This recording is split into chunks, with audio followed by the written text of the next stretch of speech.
दीनी बातें सुनने के लिए मौलाना अमजद रहमानी ऑफिशियल चैनल को सब्सक्राइब करो। बिस्मिल्लाहिर्रहमानिर्रहीम।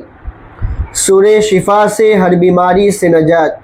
अगर कोई मरीज़ लाइलाज मर्ज़ में मुब्तला हो या उसका मर्ज़ बढ़ता जाता हो, उसके लिए अव्वल 41 मरतबा दुरूद शरीफ पढ़े, उसके बाद 41 बार सूरह फातिहा पढ़े, आखिर में फिर 41 मरतबा दुरूद शरीफ पढ़े और पानी पर दम कर के मरीज़ को 4 वक्त वो पानी पिलाए।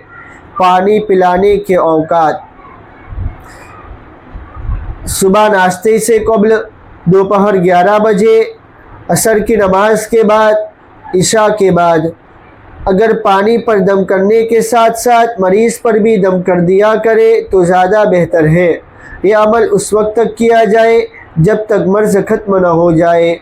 इस अमल की बरकत से इंशाअल्लाह मरीज़ जल्द ही सेहतमंद हो जाएगा, क्योंकि हदीस शरीफ में सूरह फातिहा को सूरह शिफा फरमाया गया है।